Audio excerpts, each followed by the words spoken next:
가지고 빈방이라는 제목으로 하나님 말씀 나누기를 원합니다. 엊그저께부터 이제 이 어스틴 지역 내의 공립학교들은 대부분 이제 크리스마스 방학에 들어갔습니다. 저희 집에 살고 있는 아이들도 지난 금요일에 마지막으로 학교에서 크리스마스 파티를 하고 약 20여일 정도 되는 겨울방학에 돌입하게 됐습니다. 그래서 우리 집은 이번 주간부터 상당히 높은 아이들의 목소리 볼륨과 여기저기로 뛰어다닐 아이들의 에너지를 감당해야 되는 각오를 하고 이 삶을 시작해야 되는 순간에 놓여 있습니다. 저는 아이들이 방학했을 때 아이들이 하는 말 중에서 가장 무서워하는 말이 한 가지가 있어요. 그 아이들이 하는 말 중에 가장 무서운 말이 무슨 말이냐면 심심해. 이 말이 제일 무섭습니다. 심심해. 분명히 방금 전까지 제가 아이들하고 함께 놀아줬단 말이에요. 저도 놀았고 제 아내도 놀아주었고 또는 자기들끼리도 신나게 놀았단 말이죠. 그런데 그렇게 놀고도 좀 논 다음에 한두 시간 텀이 있은 다음에 그 뒤에 말하는 게 아니라 그렇게 놀고 막바로 입버릇처럼 하는 얘기가 와서는 아빠 심심해. 도대체 아이들의 에너지의 끝은 어디인가?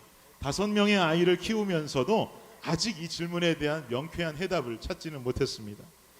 저희 집은 또 방이 3개뿐이라서 이미 안방을 아이들에게 내어준 지 오래되었거든요. 안방에서는 1번, 2번, 3번 아이들이 생활을 하고 있고요. 잠도 저랑 그 방에서 잡니다.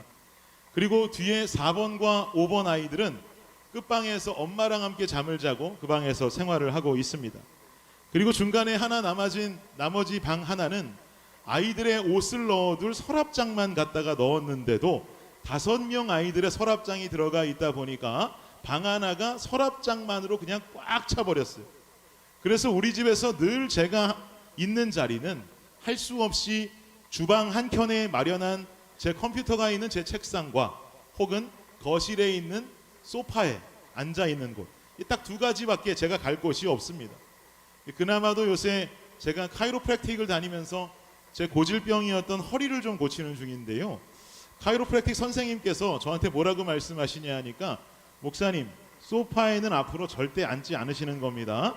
소파에 앉으시면 허리가 더 안 좋아져요 라고 말씀하시면서 소파 금지령을 내리시는 바람에 그나마 갈 수 있었던 2군데 중에 소파에도 앉을 수가 없으니 갈 곳이라고는 저희 집에서 한 군데밖에 남지 않았습니다. 주방 한켠에 있는 제 책상만 저는 갈 수 있는 것이죠. 그나마 그 책상도요, 아이들이 키우고 있는 거북이 어항과 공간을 나눠서 쓰고 있었습니다. 왜냐하면 이제 아이들 거북이를 제가 1년 전에 사주었었는데 거북이를 사줄 때 패스마트 직원이 저한테 뭐라고 말하냐면 이 거북이는 앞으로 레러 사이즈 종이만한 크기로 성장할 거라는 거예요. 그러면서 어항을 사시려면 레러 사이즈만한 크기의 거북이가 될 거니까 작은 어항 가지고는 안 된다는 거죠. 무지막지한 어항 크기의 그 어항을 저한테 권해주는 바람에 저는 뭐 불만도 없이 그 어항을 사가지고 올 수밖에 없었습니다. 그래서 지금 저희 집에는 어마무시한 크기의 어항에 거북이 한 마리를 키우고 있는 상황이에요. 그런데 그 어항이 크기가 너무 크다 보니까 다른 곳에 둘 데가 또 없습니다. 그래서 제가 쓰고 있는 책상의 반절을 그 어항에게 내어주고 저는 제 책상마저도 거북이랑 저랑 둘이서 쉐어하고 사용하고 있었습니다. 그래서 우리 열매는 늘 저한테 말하기를요, 아빠가 패스마트 직원한테 사기를 당했다고 놀려요. 왜냐하면 그 직원 말대로라면 거북이가 이미 레러 사이즈 비스무리하게라도 커 있어야 되는데 거북이는 1년 전 크기와 똑같습니다. 클 생각도 하지 않고 레러 사이즈만 해줄 만한 기미도 보이지 않고 여전히 제 손바닥보다도 작은 크기로 허공을 헤매면서 그 넓은 어항 속을 누비고 다니니 제 큰딸이 저한테 아빠는 사기당했어라고 말해줄 수밖에 없는 것이죠. 그래서 제가 고민을 하다가 결국은 요즘 고민 끝에 어느 날 패스마트에 다시 가가지고 직원이 뭐라고 하든지 말든지 우리 집 거북이 크기에 맞는 작은 어항을 다시 사가지고 왔습니다. 그리고는 그 어항에 거북이의 보금자리를 새로 마련하고 책상 위에 있던 그 어항을 저희 집의 책꽂이 위로 이렇게 작은 어항에 넣어서 거북이를 이사 보내면서 그나마 좁은 제 공간을 넓히며 더 확보하게 됐습니다. 저희 집에 사는 거 참 땅 따먹기 같습니다. 오늘 본문의 상황을 보니까 여러분 잘 아시는 이야기가 등장하고 있지요. 아까 우리 블레싱 뉴스 아이들이 이 스토리를 가지고 짤막하게 연극도 했는데요. 오늘 본문의 상황은 예수님이 태어나시기 전 요셉과 마리아에 관한 이야기가 전해지는 상황입니다. 요셉과 마리아는 아기 예수님을 출산해야 되는 상황임에도 출산할 장소를 찾지 못하고 있는 여건이에요. 생각해보면 우리 예수님은요, 이 땅에 오시던 그날부터 참 외로우셨겠다라는 생각이 듭니다. 하늘 보좌를 버리시고 이 땅에 내려오셔서 인간의 몸을 입고 세상을 만나셔야 하는 이 감격적인 사건의 내용과는 다르게 초라한 마구간에서 태어나셔야 하는 이 모습이 참 속상하시고 외로운 모습이라고 보여지는 것이죠. 그러나 예수님께서도 아무 이유 없이 이 초라한 장소에서 태어나신 것은 아닙니다. 예수님께서 마굿간, 말구유에서 태어나신 데는요, 분명한 이유와 의미가 있습니다. 크게 두 가지로 볼 수가 있는데요. 그 중에 첫 번째는 겸손과 낮아지심의 상징이었습니다. 하나님의 아들 독생자 예수님께서 하늘 영광을 버리시고 가장 낮은 계층의 자리로 내려오셨다는 것이죠. 이것은 앞으로 예수님께서 성장해 가시면서 이 땅에서 공생의 기간 동안 행해 나가실 일들을 미리 예고하고 있는 것과 같습니다. 소외된 자, 억눌린 자, 약한 자들을 위해서 천국 복음을 전하시는 사역들은 겸손함과 낮아지심 없이는 행할 수 없는 사역인 것입니다. 예수님께서는 겸손과 낮아지심의 상징으로 마구간으로 그 낮은 곳으로 오심으로 말미암아 당신의 사랑하는 백성들에게 더욱 가까이 다가가기를 원하셨던 것이죠. 그렇다면 예수님께서 마구간으로 오신 이유 두 번째는 무엇이냐? 그 두 번째는요, 세상의 배척과 무관심을 예고하는 의미인 것입니다. 예수님이 태어나시던 그 시기는 마리아와 요셉이 머물 곳을 찾기 힘들었던 때입니다. 예수님의 탄생을 축하하는 자들이라고는 동방박사들하고요, 양치던 목자들 뿐이었습니다.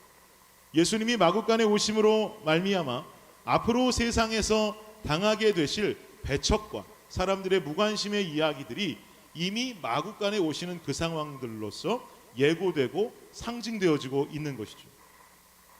예수님은 이러한 큰 두 가지 이유로서 낮은 곳 마구간에 임하셨고 말구유에 누이셨습니다. 그것도 사람의 몸을 통해서 육신의 옷을 입고 오셨습니다. 당신의 상황들을요, 본문을 통해서 좀 더 자세히 좀 들여다보기 원하는데요, 본문 6절을 보면 거기 있을 그때에 해산할 날이 찼다라고 기록합니다. 이 구절에서 거기라고 하는 장소와 그때라고 하는 이 시간이 참 중요한데요, 도대체 어떤 장소와 어떤 시기를 말하는 것인가 본문을 통해서 좀 살펴보겠습니다. 1절을 한번 볼게요. 1절 말씀입니다. 시작. 그때에 가이사 아구스토가 영을 내려 천하로 다 호적하라 하였으니, 가이사는 누구를 가리킵니까 여러분? 로마의 황제를 가리키는 겁니다. 근데 아구스토라고 하는 가이사라 말합니다. 아구스토라고 하는 황제라고 말하는데 저 아구스토는 과연 누구냐? 아우구스투스 황제를 일컫고 있는 것입니다. 아우구스투스 황제가 명령을 내리기를 뭐라고 명령하냐면 천하로 다 호적해라라고 명령을 내리는 거예요. 호적하라는 말이 무슨 말이냐? 인구조사하라는 말입니다. 인구조사해라. 인원조사해라. 그렇다면 왜 갑자기 아우구스투스 저 황제는 유대인들로 하여금 왜 인구조사를 하라라고 명령을 내리고 있는 것일까요? 이 이유도 크게 두 가지로 볼 수가 있는데요. 첫 번째 이유는 뭐냐면 원활한 세금 징수를 하기 위함이었습니다. 각 지역에 있는 인구와 재산 상태를 조사해야 정확한 세금을 계산해낼 수 있고 징수할 수 있었기 때문에 그 지역에 살고 있는 사람들에 대해서 인원을 파악하는 것이 상당히 중요했던 것이죠. 이게 첫 번째 이유입니다. 그렇다면 인원조사, 인구조사를 하는 두 번째 이유는 뭐냐? 군사 징집 때문이었습니다. 당시의 유대인들은요, 로마 군대의 징집 대상에서 제외되는 삶을 살았습니다. 왜냐하면 유대인들의 종교적인 이유 때문인데요. 유대인들은 여러분 잘 아시던 것처럼 유대인들의 종교는 유대교였단 말이죠. 그래서 유대인들은요, 안식일을 반드시 지켜야 하는 삶을 살았습니다. 유대인들은 여러분 안식일을 목숨같이 지키는 자들 아니었습니까? 안식일 날이면 유대인들은 아무것도 하질 않아요. 움직임도 최소화해야 되는 사람들인데, 이런 사람들이 로마 군대에 징집이 돼서 군인이 된다면 여러분 군인 생활을 할 수가 있겠어요? 전쟁 나가자 그러는데 오늘이 안식일인데요, 못 나가겠는데요, 이러면 이게 군인 생활이 안 되는 것이죠. 오늘 훈련합시다. 그러는데 안식일이라 못 움직입니다. 뭐 이렇게 되면 군 생활을 할 수 없는 상황에 처하게 된단 말입니다. 그래서 로마 당국은 이런 유대인들의 종교적인 특성을 배척하고 외롭게 만든 것이 아니라 그 종교적인 특성을 따뜻하게 이해해 주었고 군인으로 징병하는 것을 금하게 된 것입니다. 그러니 유대인들이 인원과 분포도를 파악하는 것, 도대체 얼만큼의 유대인들이 살고 있는지 이 인원을 파악하는 것은 굉장히 중요한 것이죠. 그래야 그들을 제외하고 군 세력을 만들어갈 수 있기 때문에 그런 것입니다. 이러한 이유 때문에 아우구스투스 로마 황제는 천하로 다 호적해라 라는 명령을 내린 것입니다. 그런데 이 인구조사에 응하는 방식은 자신의 고향 땅, 떠나 살고 있는 사람들이라 할지라도 자신이 원래 살고 있었던 고향 땅으로 돌아와서 인구조사에 참여해야 되는 방식을 따라야 되는 것이었어요. 그래서 여러분 오늘 본문 3절과 4절을 보면 이렇게 기록하는 겁니다. 3절 4절 보겠습니다. 읽겠습니다. 시작. 모든 사람이 호적하러 각각 고향으로 돌아가매 요셉도 다윗의 집 족속이므로 갈릴리 나사렛 동네에서 유대를 향하여 베들레헴이라 하는 다윗의 동네로. 여기 보시면 모든 사람이 호적하러 어디로 돌아갔다 그럽니까? 고향으로 돌아갔다고 기록하잖아요. 이러한 이유 때문에 요셉도 마리아와 함께 나사렛에서, 요셉조차도 유대지파 사람이었기 때문에 유다지파 인구들이 고향으로 삼고 살아가던 베들레헴 인근 지역으로 요셉도 마리아를 데리고 돌아오고 있는 거예요. 그럼 여러분 생각해 보세요. 지금 유대민족 입장에서는요, 이거 나름대로 민족 대이동입니다. 그렇잖아요. 인구조사를 위해서 흩어진 유대 백성들이 다 흩어져 있다가 자기 고향 땅으로 다시 몰려들어야 되니까 이거 민족 대이동, 우리나라 명절과 같은 현상들이 일어나는 것이죠. 그럼 어떤 현상이 일어나겠어요? 길이 엄청 막히지 않겠습니까? 우리나라 생각해 보시면 우리 뭐 추석 명절, 설 명절 때 보면은 3시간 걸려서 갈 수 있는 거리도 13시간 운전하고 가고 막 그러잖아요, 여러분. 기차표, 버스표 예매하기 쉬운가요? 이거 하늘의 별따기죠. 고속도로 휴게소는 주차장에 차댈 곳이 없을 정도로 북새통을 이루게 됩니다. 또 요즘도 그러는지 모르겠는데 한국은 고속도로에 차들이 명절 때마다 이 북새통을 이루고 막 줄을 서가지고 이건 뭐 고속도로인지 주차장인지 모르게 막 천천히 가게 되니까 누군가 나타나기 시작하죠. 누가 나타납니까? 한 손에 김밥 든 사람, 한 손에 뻥튀기 든 사람, 한 손에 냉커피 든 사람 막 뛰어나와서 장사를 하기 시작하잖아요. 요새도 그런지 저는 잘 모르겠습니다만 제가 어릴 때는 고속도로만 막히면 그분들의 댁은 어딘지 모르겠는데 어디 숨어 있다가 뛰어나오시는 건지도 모르겠는데 손살같이 뛰어나와서 한 손에는 냉커피, 한 손에는 뻥튀기를 들고 돌려가면서 파시는 분들이 등장하지 않습니까? 그만큼 수많은 사람들이 귀경길에 오름으로써 고속도로고 뭐 휴게소고 마비가 되고 한산하던 고향 마을은 사람들 막 북적거리는 동네로 변하지 않습니까? 지금 베들레헴도 마찬가지인 거예요, 여러분. 인구조사 기간에 인구조사에 응하기 위해서 고향을 떠났던 유다지파 사람들이 고향 베들레헴으로 막 하나둘씩 몰려들기 시작하는 거죠. 그러니 어떤 현상이 일어났겠어요? 당시에 뭐 차가 있는 것도 아니니 고속도로가 막힐 이유는 없었겠지만 수많은 사람들이 고향으로 막 돌아오고 하나둘씩 사람들이 돌아오다 보니까 이 베들레헴에 어떤 현상이 일어났느냐? 마을에 숙박업소들이 싹 다 매진되기 시작합니다. 빈 방이 없는 상황들이 생겨버리는 것이죠. 지방에 살아가는 사람들이 고향 땅으로 돌아왔으니 마을의 숙박업소들이 호황을 이루는 상황들이 벌어질 수밖에 없었던 거예요. 그런데 여기서 재미난 사실 한 가지가 있는데요, 여러분. 오늘 본문 7절에 보시면 여관이라고 하는 단어가 나옵니다. 근데 보통 신약 성서 속에서 여관이라는 단어를 헬라어로 사용할 때는요, 판도케이온이라고 하는 단어를 사용해요. 판도케이온이라고 하는 단어의 뜻은 상업적으로 숙박업소를 빌려주는 곳을 뜻합니다. 여관이나 지금으로 말하면 호텔도 판도케이온에 들어가는 것이죠. 그런데요, 지금 누가복음 2장 7절에서 말하고 있는 여관은 재미나게도 판도케이온이라고 하는 단어를 사용하지 않아요. 어떤 단어를 사용하냐면 카탈루마라고 하는 단어를 사용합니다. 카탈루마라고 하는 말은 그럼 무슨 말인가? 카탈루마는 상업적으로 돈을 받고 그 방을 대실해주는 여관을 말하는 것도 물론 맞지만 카탈루마라는 뜻을 좀 더 상세하게 해석하자면 일반 가정집에 있는 게스트룸을 가리킬 때 그것을 카탈루마다 그럽니다. 그러니까 판도케이온이 아닌 카탈루마를 지금 찾고 있는 상황인 거예요. 이해가 되시죠? 즉 현재 요셉과 마리아는요, 베들레헴에 있는 숙박업소들, 뭐 여관이 됐든 호텔이 됐든 그 숙박업소들을 싹 다 뒤졌는데 방을 찾았어요? 못 찾았어요? 못 찾았어요. 그리고는 결국 어디까지 가는 거예요?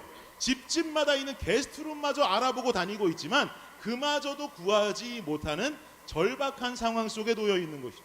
판도케이온도 방이 없고 카탈루마도 방이 없는 상황입니다. 이런 상황 속에서 이 땅을 구원할 메시아 예수 그리스도께서 탄생을 하시는 것입니다. 여관도 없고 게스트룸도 없어서 절박한 상황 속에 이 땅에 예수님께서 오신 지 이제 오늘을 기준하면 2024년이 지났습니다. 그리고 지금 우리는요, 성자 예수의 시대를 살아가는 것이 아니라 성령의 시대를 살아가고 있다라고 말합니다. 성령은 예수님과 한 몸이신 분이죠. 우리는 우리 안에 내주하시는 성령의 인도와 이끄심 가운데 살아야 되고, 이런 삶을 살아가는 우리들을 보통 성도다라고 부릅니다. 사랑하는 여러분, 제가 지금 이 순간에 여러분께 한 가지 질문을 드리고 싶습니다. 여러분의 삶 속에는 성령이 거하실 빈방이 있습니까? 성령이 거하실 만한 카탈루마가 여러분의 심령과 여러분의 일상 가운데 있으십니까? 여러분 삶과 일상에 성령께서 자리하실 카탈루마가 있냔 말입니다. 혹시 2024년 전에도 자리하실 곳을 찾지 못하고 이곳저곳을 배회하시던 예수님처럼 오늘날도 여러분의 삶은 성령을 여전히 심령에 자리할 곳을 찾지 못하고 배회하게 만들고 있고 방황하게 만들고 있는 것은 아닙니까? 우리의 심령이 오늘날 성령께서 거하시는 빈방, 카탈루마가 될 수 있기를 예수님의 이름으로 축복합니다. 그러면 과연 우리는 어떤 삶을 살아야 진정 성령께서 충만히 거할 수 있는 카탈루마, 빈방의 삶을 살 수 있는가? 어떻게 준비되면 되겠는가? 우리 말씀 한 구절 함께 보죠. 요한복음 14장입니다. 14장 23절 읽겠습니다. 중요한 말씀이에요. 시작. 예수께서 대답하여 이르시되 사람이 나를 사랑하면 내 말을 지키리니 내 아버지께서 그를 사랑하실 것이요 우리가 그에게 가서 거처를 그와 함께 하리라. 아멘. 여러분 저를 한번 따라해 보시겠습니까? 예수님을 사랑하는 자의 심령에 성령은 거하십니다. 한 번 더요. 예수님을 사랑하는 자의 심령에 성령은 거하십니다. 여러분 믿으십니까? 예수님을 사랑하는 자의 심령에 성령이 거하신다는 거예요. 왜 그런가 하니까 이전 페이지 다시 한번 넘겨주시겠습니까? 이 지금 요한복음 말씀을 토대로 보았을 때 저 읽은 구절을 다시 한번 우리가 보면 예수님을 나를 사랑하면, 예수님을 사랑한다는 말이죠. 예수님을 사랑하면 내 말을 어떻게 한다 그래요? 지키리니. 예수님 사랑한다는 것은 곧 내 말을 지킨다는 말이에요. 즉 예수님의 말씀을 지키는 것이다 라고 말씀합니다. 근데 여기서 말을 지킨다라고 하는 의미가 영어 성경을 보니까 obey my teaching 이라고 쓰여져 있어요. 즉 내 말을 지킨다라고 하는 것, 예수님의 말씀을 지킨다라고 하는 것은 obey, 뭐하란 말이에요? 예수님 주신 가르침에 순종하는 삶을 살아야 된다는 거예요. 그런 사람이 어떤 사람이라고요? 예수님 사랑하는 사람이다 이 말이에요. 이 말씀을 다시 해석하자면 예수님의 가르침에 순종하는 자를 하나님께서는 사랑하실 것이요 우리가 그에게 가서 거처를 그와 함께 하겠다라고 지금 말씀하고 있는 것입니다. 예수님이 말씀하시는 것인데 여기 보니까 우리가 그에게 가서 거처를 그와 함께 하겠다라고 쓰여 있지 않습니까? 예수님은 단수일 것인데 왜 우리라고 하는 복수가 쓰여질까요? 성부, 성자, 성령 삼위일체의 하나님을 말하는 것이기 때문에 그래요. 즉 이 안에 우리가 그렇게 삶을 살아갈 때 성부, 성자, 성령 즉 성령께서도 나의 삶과 나의 일상과 나의 심령을 거처 삼으신다라는 것이죠. 그러면 예수님의 가르침에 순종하는 자가 하나님을 사랑하는 것이고 그에게 가서 거처를 삼으신다라고 하는데 도대체 그렇다면 우리는 믿는 신앙인으로서 성도로서 어디까지 어떻게 순종하는 믿음을 가지고 있어야 하나님 사랑하는 순종을 행하는 것인가? 과연 우리는 어디까지 순종해야 될까? 어디까지 우리는 순종하며 어떻게 순종해야 될까? 여기에 대해서 궁금증이 생기게 될 텐데요. 말씀 한 구절 보죠. 마태복음입니다. 22장 37절 38절 시작. 예수께서 이르시되 내 마음을 다하고 목숨을 다하고 뜻을 다하여 주 너의 하나님을 사랑하라 하셨으니 이것이 크고 첫째 되는 계명이요. 아멘. 주 너의 하나님을 사랑하라. 즉 여러분 우리가 아까 이전 구절에서 아시게 되었다시피 예수님을 사랑하는 것은 그의 가르침에 순종하는 것이라고 하지 않았습니까? 그러니까 주 너의 하나님을 사랑하라는 이 가르침 또한 하나님께 순종하는 삶을 살으라고 우리가 해석할 수 있게 되는 것이죠. 그렇다면 어떻게 순종하느냐? 37절 말씀 보면 네 마음을 다하고 목숨을 다하고 뜻을 다해 순종하라는 거예요. 마음을 다해, 목숨을 다해, 뜻을 다해 순종하라. 정리하면 세 가지 조건이 있는 거예요. 마음과 목숨과 뜻, 이 세 가지를 다해서 우리는 순종하는 삶을 살아갈 때 그때야 비로소 하나님 사랑하는 삶을 살아가는 것이고 그 사람에게 함께 성령께서 가셔서 충만히 거쳐 삼으신다는 이야기 아니겠습니까? 그렇다면 이 세 가지의 의미가 무엇이냐? 그 중에 우리 두 가지를 보기 원하는데요. 첫 번째, 마음이라고 하는 말이요, 원문을 토대로 해석하면, 원어 자체로 해석하면 어떤 의미이냐? 인간의 감정을 말하는 거예요. 감정. 나의 감정까지도 주님 뜻에 순종하는 삶을 살아야 된다는 거예요. 즉 내가 느끼는 감정대로 행동하고 내가 느끼는 감정대로 표출하고 내가 화낸다고 화나고 내가 짜증난다고 짜증내고 하는 삶을 살아가는 것은 안 된다는 거예요. 적어도 성도라고 한다면 말이죠. 예수 믿어도 화나면 화난 모습 그대로 드러나고 짜증나면 짜증나는 모습 그대로 드러나게 되어 있지요. 그러나 성경을 통한 하나님의 가르침은 야 화나면 화내라, 짜증나면 짜증내라가 주님 가르침이 아니에요. 성경은 분명히 우리에게 말합니다. 뭐라고 말씀하냐 하니까 항상 기뻐하라 그런단 말이죠. 항상 기뻐하라. 이 말씀의 의미가 뭘까요? 항상 기뻐하라. 그냥 무슨 일이 있어도 여기저기 희죽희죽 웃으면서 웃고 다녀라 이런 말씀이 아니에요. 여러분. 항상 기뻐하라고 하는 말씀의 의미는요, 기쁨의 원천은 주님께 있음을 인정하는 거예요. 내 삶의 기쁨의 원천이 주님께 있습니다를 인정하는 삶이야말로 항상 기뻐하는 삶을 살아가는 삶의 모습이 되는 것입니다. 그러니까 예수 믿는 성도의 삶은 내 감정대로 쉽게 움직이는 삶이 아니라 환경의 지배를 받지 않고 어떤 상황에도 기쁨의 근원이 되시는 하나님 안에 거함으로 힘든 환경 속에도 주님께서 허락하시는 평안과 기쁨을 잃지 않는 삶을 말하는 것인 줄을 믿습니다. 이 말씀의 신뢰가 사도 바울에게 있는 거예요. 사도 바울이 여러분 감옥에 갇혀서 빌립보 교회를 향해서 쓴 편지가 빌립보서 아닙니까? 근데 이 빌립보 교회 성도들에게 빌립보서를 통해서 수없이 당부하는 동사의 말씀이 뭔지 아세요? 주 안에서 항상 기뻐하라. 기뻐하고 기뻐하라. 계속 기쁨을 당부해요. 지금 사도 바울 본인은 감옥에 갇혀 있어요. 그래도 인생이 죄수 신세예요. 죄수 신세인 이 사람이 빌립보 교인들을 향해서 말하기를 기뻐하고 기뻐하라. 주 안에서 기뻐하라 라고 그들을 격려한다는 것이죠. 사랑하는 여러분, 감정에 흔들려서 내 감정대로 살아가지 마세요. 이것은 순종하는 성도의 삶의 자세가 아닙니다. 그러면 우리의 삶이 성령으로 충만해지기가 너무 어려운 것이에요.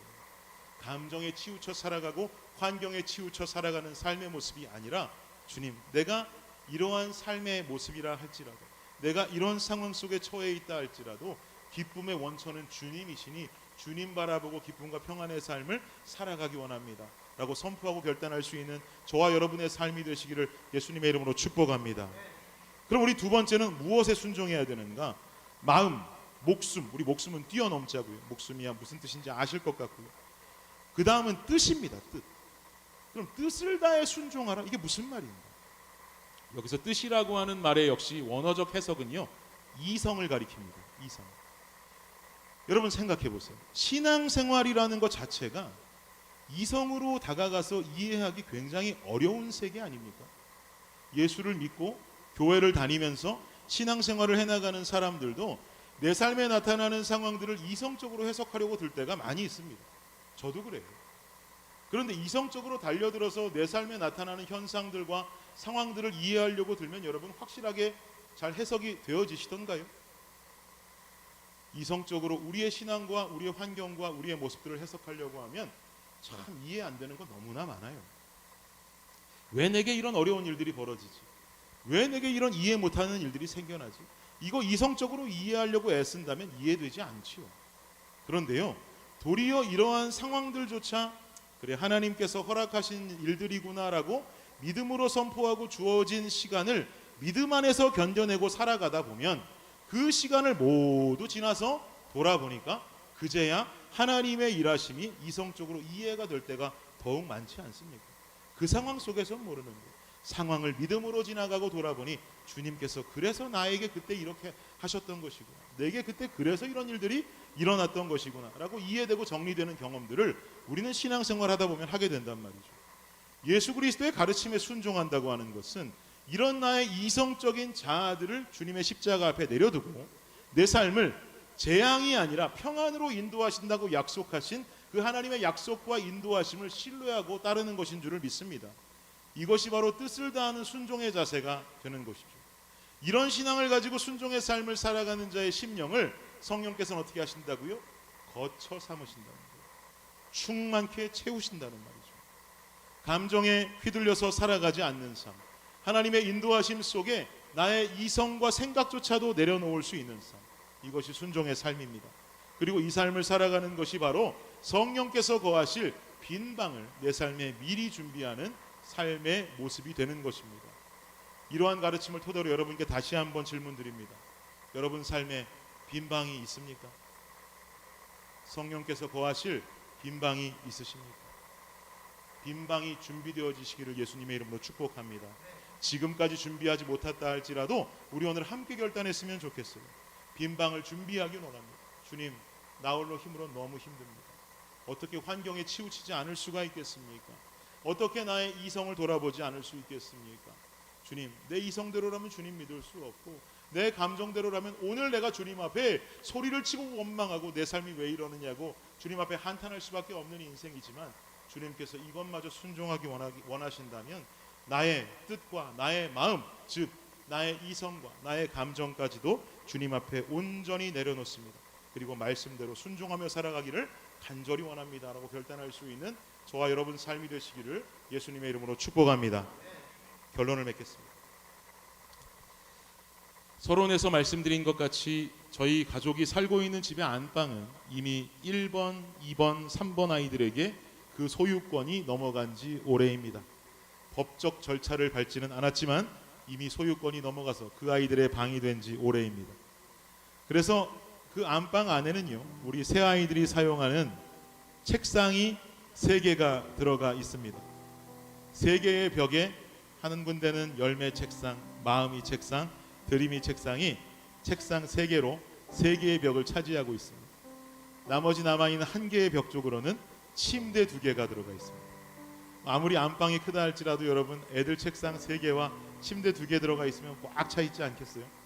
저희 집 안방도 여유 없이 그냥 꽉 차 있습니다. 어느 날은 이렇게 아이들 책상을 이렇게 바라보면서 마음속에 그런 생각이 들어요. 저 책상 서랍을 한번 열어보고 싶다.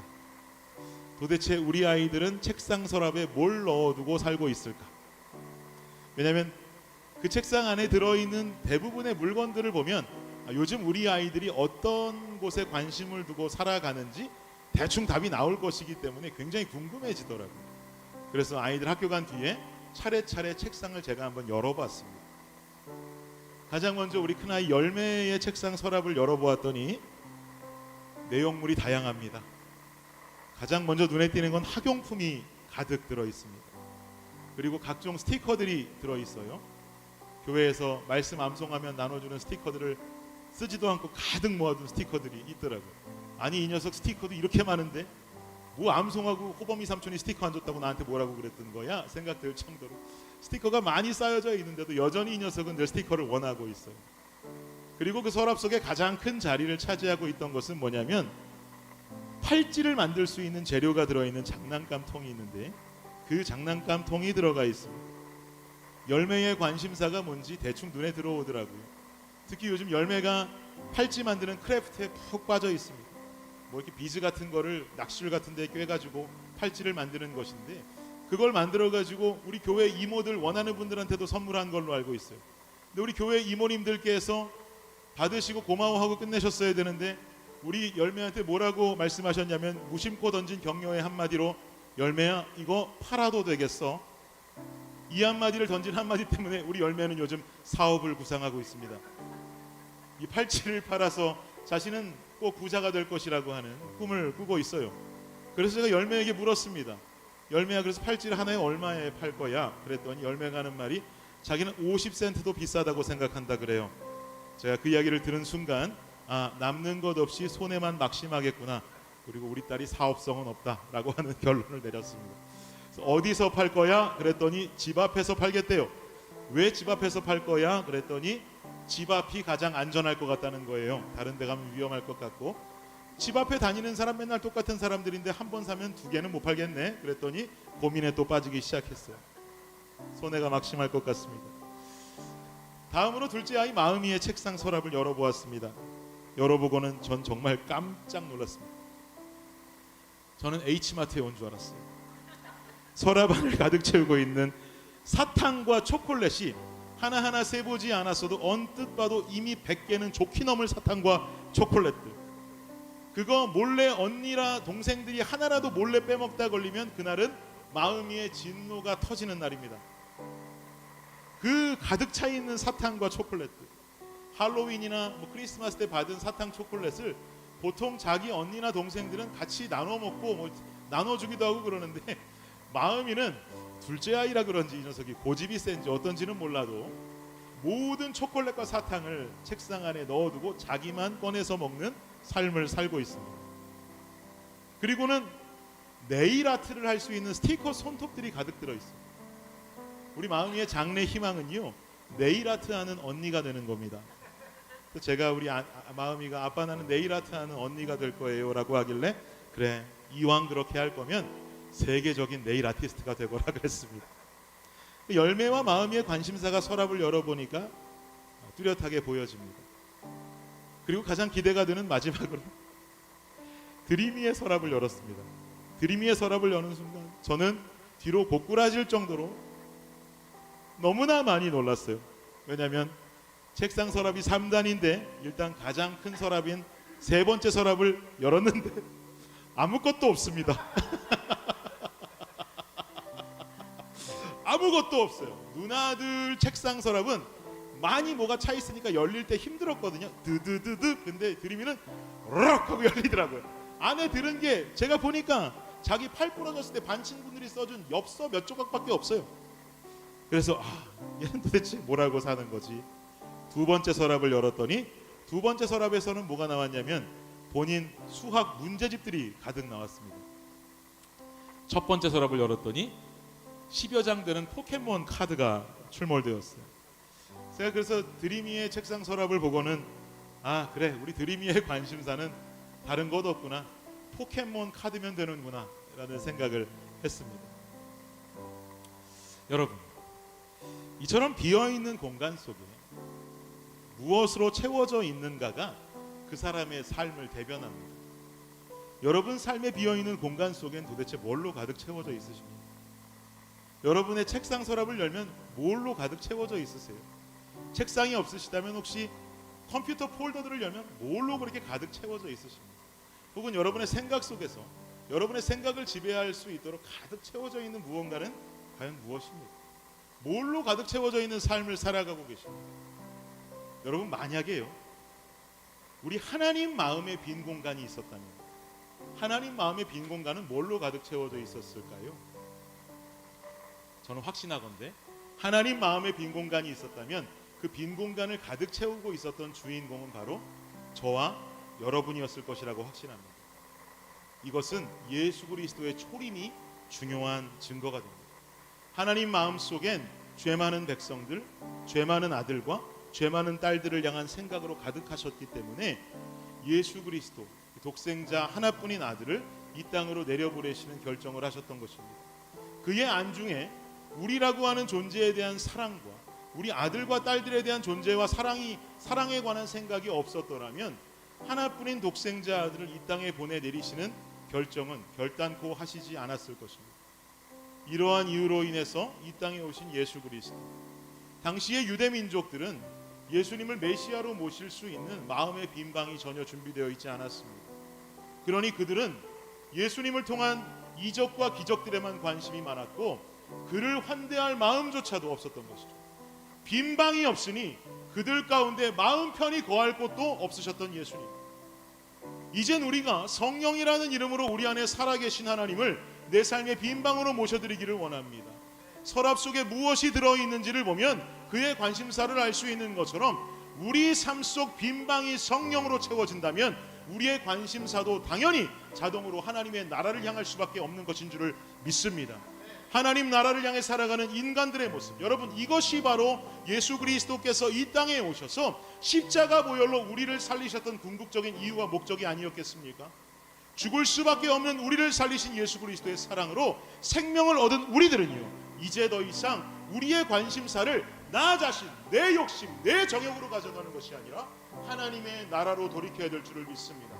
이런 마음으로 보낼 수 있는 성탄의 주간, 이 성탄의 주간이 지나 연결되어지는 우리의 일상과 삶이 되어지시기를 예수 그리스도의 이름으로 축복합니다.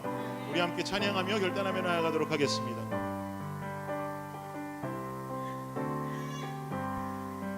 우리 가사를 기억하며 이 땅 위에 오신 하나님의 본체 십자가에 달리사 우리 죄 사하셨네.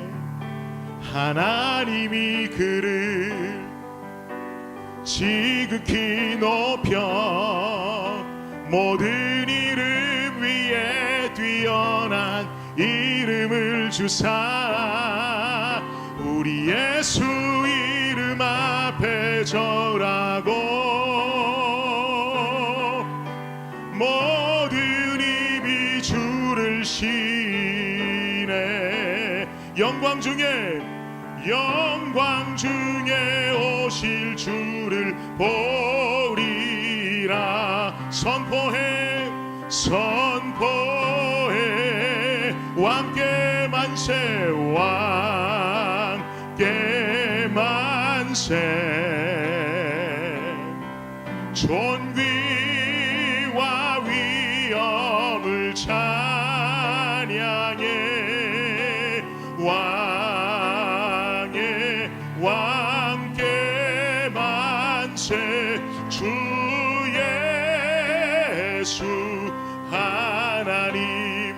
우리 예수 이름 앞에 절하고 우리 예수 이름 앞에 절하고 모든 입이 주를 시네. 영광 중에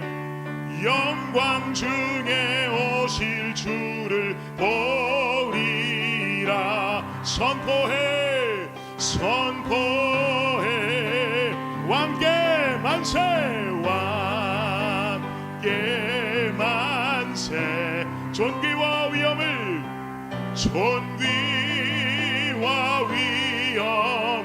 찬양해. 왕께 만세. 주 예수. 우리 다시 한번 왕께 만세 왕께 만세. 존귀와 위엄을 찬양할지어다. 존귀와 위엄을 찬양해. 왕께 만세. 주 예수. 우리 다시 한번 찬양합니다. 왕께 만세 왕께 만세. 존귀와 위엄을 찬양해.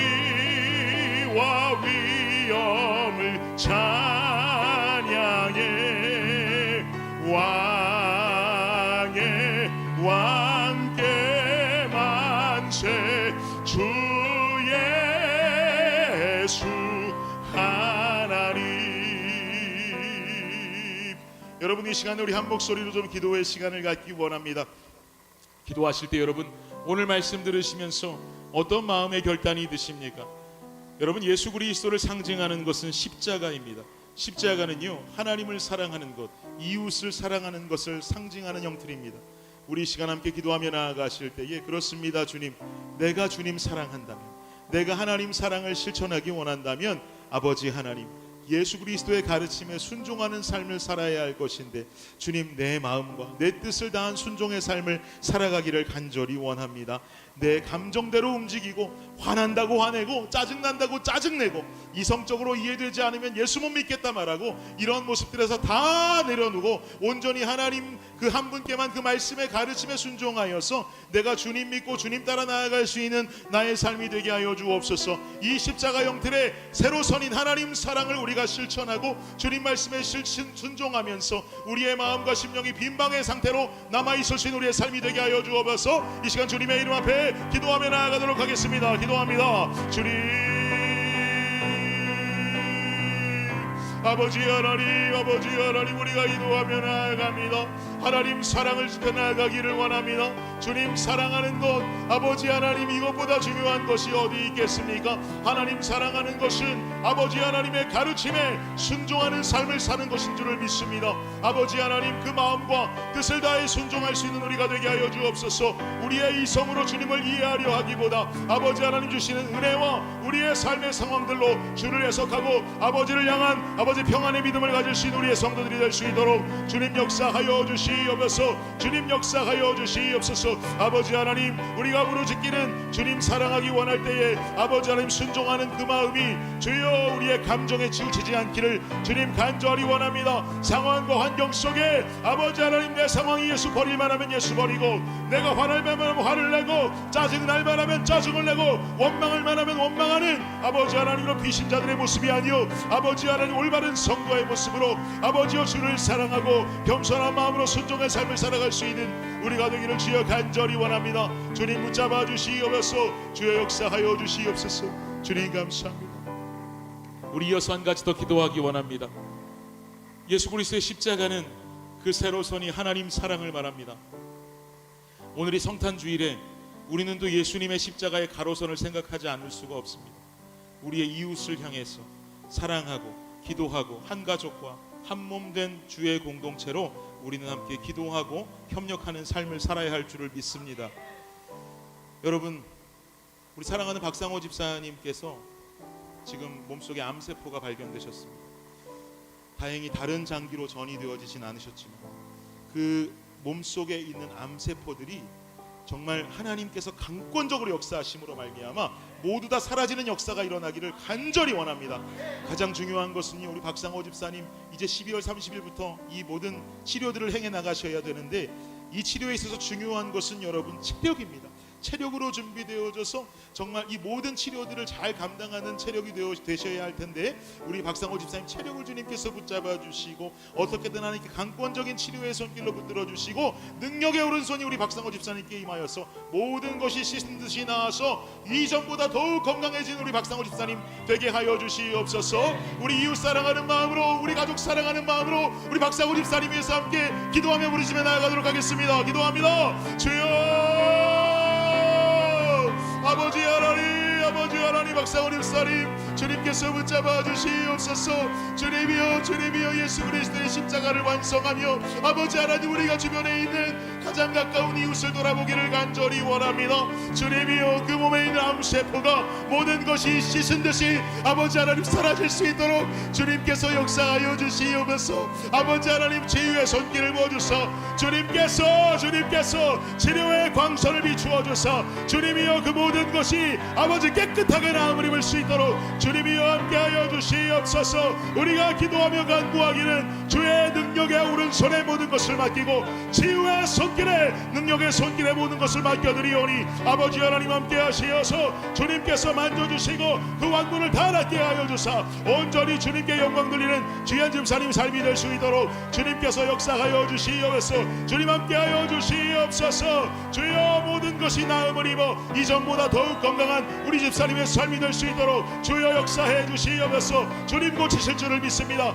오늘도 내일도 주님 일하실 줄을 믿습니다.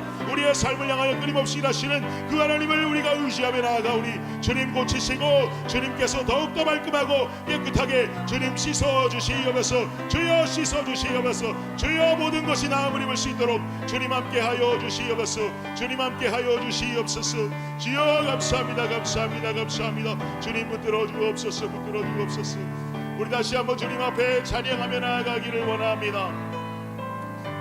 우리 주님 앞에 왕께 만세, 주님의 이름을 부르며 찬양하며 나아가기를 원합니다. 왕께 만세, 왕께 만세. 자리에서 다 일어나셔서 찬양할까요?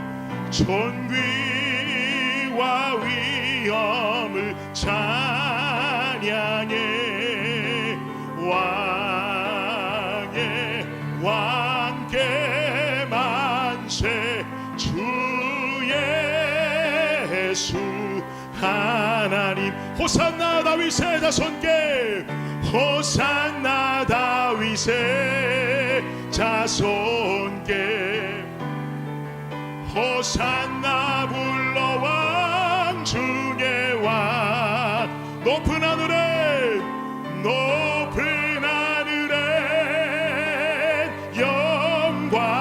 영광을 예수 주 메시. 우리 한 번 더 고백합니다. 호산나 다윗의 자손께, 호산나 다윗의 자손께, 호산나 불러 왕 중의 왕. 높은 하늘에, 높은 하늘에 영광을 예수 주 메시. 우리 마지막으로 선포합니다. 호산나, 호산나 다윗의 자손께, 호산나 다윗의 자손께, 호산나 불러, 호산나 불러 왕 중의 왕. 높은 하늘에 영광을 예수 주 메시 안에.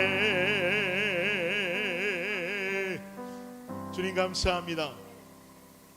예수님께서 이 땅에 오신 이 귀한 성탄 주일, 그저 우리 마음 안에 있는 설레임만 가지고 이 예배가 끝나지 않기를 원합니다. 주님께서 부어주시는 참된 은혜와 하나님께서 충만히 채우시는 성령의 충만케 하심이 우리 모든 성도들에게 임하기를 원합니다. 주님, 오늘 이 시간 우리가 다시 한번 십자가를 거룩하게 묵상하길 원합니다. 주님 사랑합니다. 하나님 사랑합니다. 아버지 하나님, 겸손하게 순종의 자세를 가지고 우리의 마음과 뜻과 정성을 다하여 주님께서 이끄시는 가르침 그대로 순종하며 따를 수 있는 우리 모두가 되게 하여 주시옵소서. 주님, 십자가의 가로선을 생각합니다. 우리 사랑하는 박상호 집사님, 주님께서 그 환부를 모두 만져주시옵소서. 하나님께서는 불가능함이 없으시고 주님께서는 병을 치료하시는 주님이신 줄을 믿습니다. 아버지 하나님, 능력의 오른손이 박상호 집사님을 안수하여 주시어서 우리 가장 가까이 있는 우리의 이웃을 사랑하며 품어내고 우리가 집사님, 우리의 전교인이 함께 기도할 수 있는 이 귀한 기간이 선포되어지게 하여 주옵소서. 우리 각 목장들이 함께 부르짖으며 기도하고 우리 전 성도들이 함께 기도할 때 이 블레싱 공동체의 한 가족됨을 더욱더 느끼고 실천하는 우리 공동체가 되게 하여 주시옵소서. 지금은 우리 주 예수 그리스도의 은혜와 무한하신 하나님 사랑과 놀라운 성령의 은총이 오늘 이 시간 주 앞에 나와 찬양하고 예배하며 기도하며 돌아가는 이 자리에 모인 모든 주의 백성들 머리 위에 지금으로부터 영원까지 함께 하시기를 우리 주 예수 그리스도의 이름으로 축원하옵나이다. 아멘.